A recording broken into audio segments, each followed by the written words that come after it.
What is up, ladies and gentlemen? In case you can't read, my name is DavidCigam, and this is my NASCAR Heat Evolution review. As if you've seen my earlier video, you know I got this video game a day early, and I literally spent probably like 12 hours of that day playing it.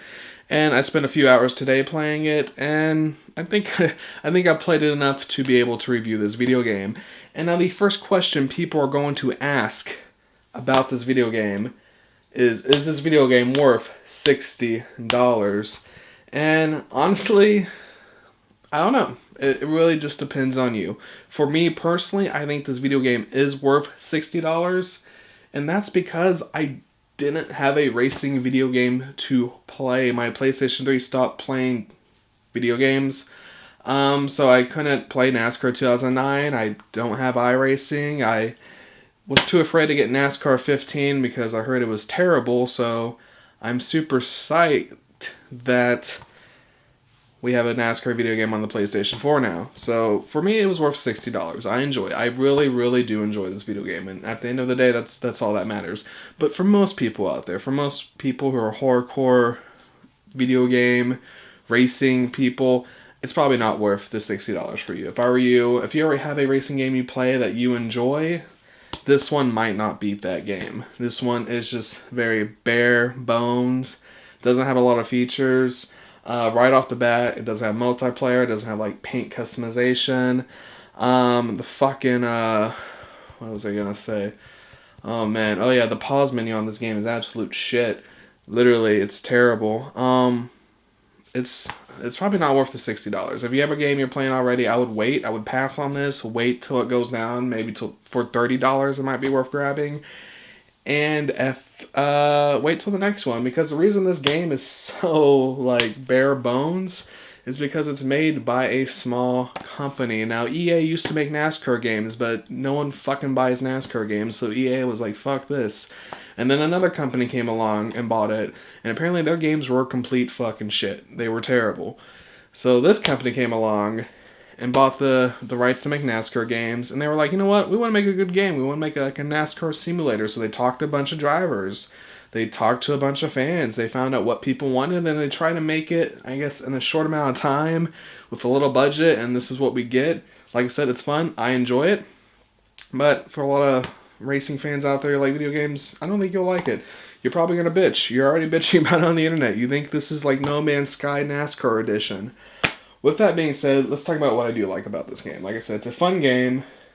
You have two different modes. You have the sim mode, which is a little challenging. You can adjust your car. It's supposed to be like, you know, a simulator, so it's hard. I played sim mode at first, and I fucking just wiped out all the time, so I stopped and started playing normal mode. And normal mode is really fucking fun, so I would highly recommend normal mode. And one thing I do like about this game compared to NASCAR 2009, and I'm probably wrong on this, but I felt like every time I played NASCAR 2009, the only time a caution came out was when I caused a caution, was when I wrecked or I wrecked someone. With this game, the AI do race pretty well. I do like how the AI race. They race each other hard, they'll race you hard, they'll wreck each other, and cautions will come out randomly. So if you're doing a long race that has like a bunch of pit stops and pit strategy, knowing that a random caution could come out at any moment is going to just make you want to stay on the track until that caution comes out. Like in real life, like in NASCAR, cautions are gonna come out. They'll either screw you, they'll help you, who knows. And I do like that about the game. Another thing I like is that you can get black flag for speeding entering pit road, which brings a whole different challenge to this game. Because usually, I think with NASCAR 2009, you just fucking go in pit road 200 miles an hour. It doesn't matter. I don't think you'd be black flagged. I'm probably wrong on that. But this one, they will black flag you, so it creates another dynamic. And I do like the career mode. The career mode is cool. You pretty much build your own team. You race, you earn money, you build your team up.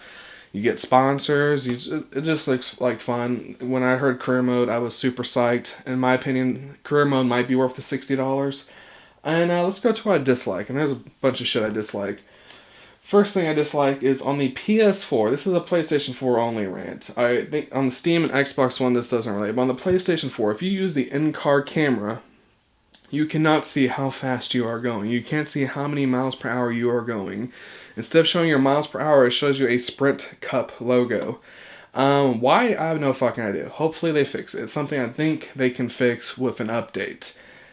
And there's no black flag for dirty driving. Now, the AI don't really race you dirty. I feel like the AI will race you dirty if you race the AI dirty, so that's kind of cool. Like, if you almost like spin them out, they'll come back and spin you out.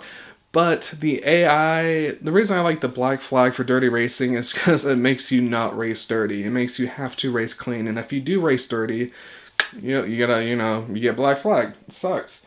I could race clean, but it was just fun to the race dirty, but race dirty legally. It was just fun. I don't know. It's just a personal thing, I guess.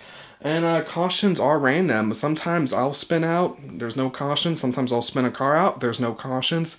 Sometimes I'll spin a whole group of cars out, and no caution comes out. It seems like the cautions only come out if the wreck is happening in front of a pack. If it happens behind a pack, they just don't throw the caution, which is super fucking annoying.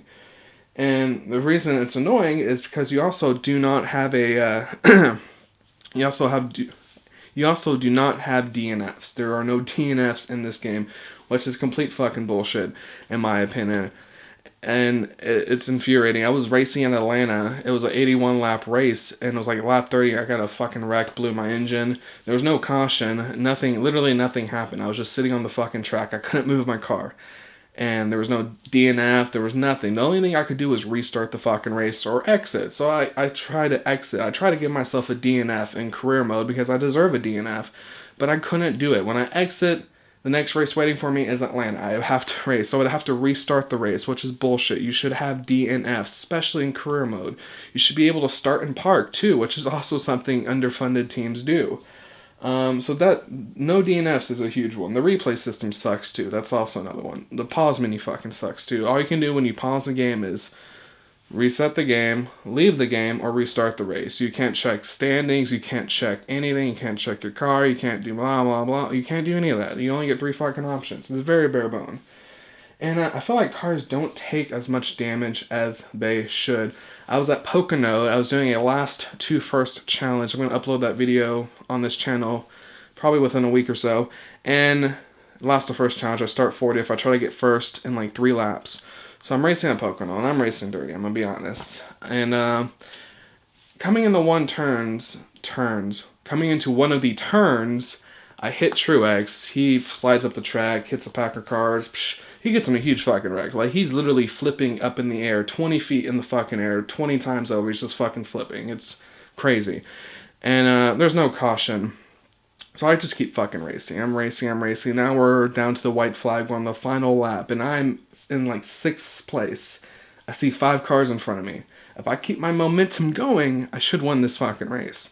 So I'm racing hard. And like, I'm on the straightaway. I hit the white flag. I'm on the straightaway. And I'm hitting turn 1. And guess who comes out of the fucking pit stops? Martin Truex Jr., the dude who flipped 20 times in the air, 20 feet in the air, was able to get his car landed, I guess flip it back over, drive down the fucking pit stop for like 30 seconds, fix his car, now he's driving back on the track.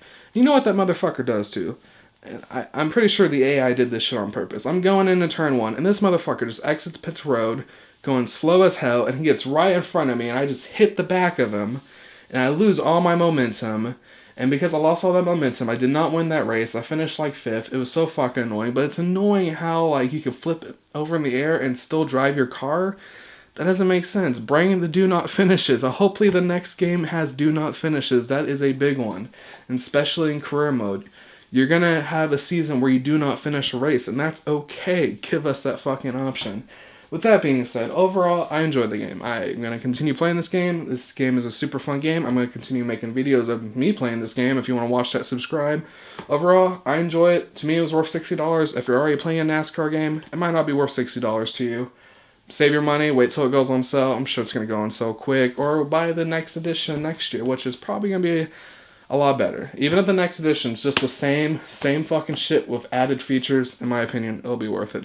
With that being said, that's the end of this video. In case you can't read, my name is DavidCigam. Peace out.